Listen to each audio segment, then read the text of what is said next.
This is by far one of the most important things you can do to grow your music career. For those that don't know me, my name is Nick. I'm an independent artist with give or take 4 million monthly listeners on Spotify, and I just like to share my thoughts on how to grow as a music artist and things that help me get to where I'm at. I had a conversation with a buddy of mine yesterday. He's a mortgage lender. He was asking me about content and kind of what content he should be making.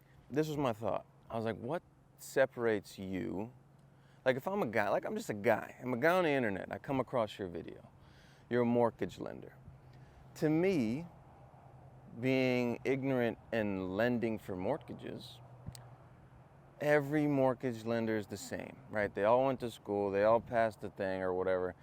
You know, they did the mortgage lending exam, right? They all know how to lend a mortgage. The rates are the rates. What makes you you? What makes you different? It's going to be your personality. If I need to get a mortgage, what's my first step? I'm probably just going to Google mortgage lenders in the town that I'm in. And if it's not that, then I'm going to ask someone that I trust their recommendation. And because I trust the person that gave me the recommendation, I then therefore trust you. When you're making your content, I think it should be less about, and this is what I was telling him, when he's making his content, I think it should be less about educating people on mortgage lending and more about why should I like you? Because if I like you, I'll use you. To me, anyone can lend me a mortgage. But if I don't like the person, I'm not going to do business with them, right? So in your content, I was telling him, I need your personality. I need you to make me laugh. I need you to make me intrigued, right?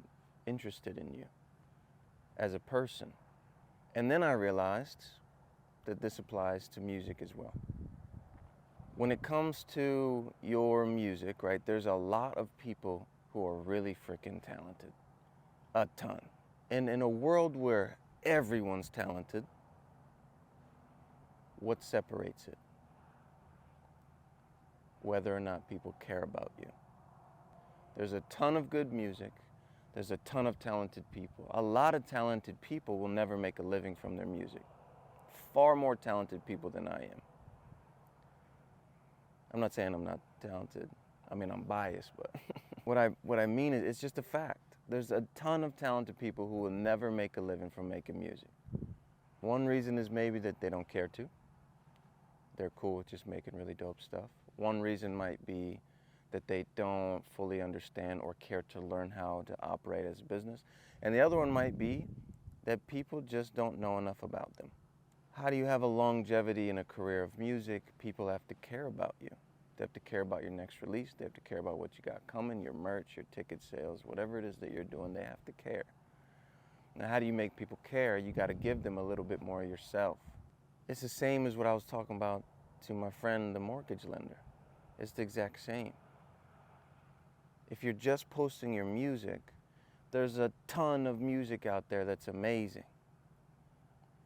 Endless amounts. Overwhelming amounts of music that's really freaking good. But if people like you, that's the difference maker. That makes you stand out above the rest. And lucky enough, if people like you, you don't even have to be as good as the other people. That's just the way it goes. That's just the way it works. So let's maybe just see about some practical ways you can give the audience a little bit more of yourself. Now, I know a lot of music artists, a lot of musicians are introverts from the get-go, right? That's why they're using music as an outlet. They don't want to be on social media. They don't want to share themselves with people that they don't know. Unfortunately, we're in a time where, because there's endless option, some of these introverts or some of these musicians who just prefer to be behind the scenes are having to, if they are wanting to make a living making music, they're having to put themselves out there. But I think it's supposed to be a little bit uncomfortable for people, right? Growth comes from being a little bit uncomfortable. painful, but uncomfortable, right? Often what you want is on the other side of what you're afraid of.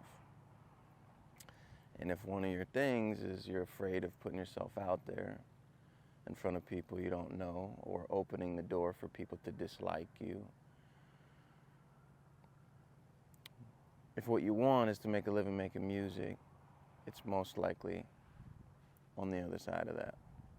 It's often on the other side of what you're afraid of.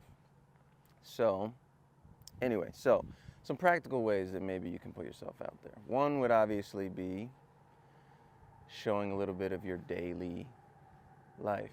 Sometimes I incorporate my farm, my animals into some posts. I don't post my family personally because we like to keep our private life private. It's not my children's or my wife's goal to be in the public eye. Not really mine either. I just want to make a living making music, but as a side effect of that, you're in the public eye. But anyway, we don't post my kids. I don't post my wife. I talk about them because that's my life. You know, it's what I have to talk about. But it wasn't my kids' decision to be on the internet, right? It's not my wife's. It's not their dream. So anyway, I keep my private life private, but I do share bits and pieces of it to let people know more about me as a person. And I think I talked about this a little bit, but an outlier in my career is that starting the Freddie Show, the podcast that I have with my friend Cakes. Obviously, if you read my book, you know I broke that down a little bit in my book. If you haven't read my book, it's about how I navigated the new music industry, and I'm sharing practical tips and stuff on how to grow your career and make a living from making music. I'll put it in the link in the description. Starting the Freddie Show with my friend Cakes, that shows only my personality, a piece of it, right? I have a lot of to me there's different layers to this onion, baby. But one of those layers is that I like to make people laugh. I like to entertain people, have a good time, laugh, crack jokes, whatever. People got to know me as a person. They got to know my personality. They could like me as a person if they chose to. I'm not saying everybody likes me. I'm just saying that the people that did like me as a person, right, they would follow that account. And then what happened was when they came across my music, they became an instant fan, right? They see my music, they're like, I didn't know this guy sings. I love this guy. And then instantly they became a fan of my music as well. So I just mean to say, like, maybe there's more you could be doing. Maybe it's not only music content that you need to be posting. But I do think, personally, that you should separate the two accounts. One reason being, I think, algorithmically, it is hurting you if you're posting a variety of different content. If I'm only posting music on my music page, I'm going to the algorithm of people who rock with music, people who rock with me doing music.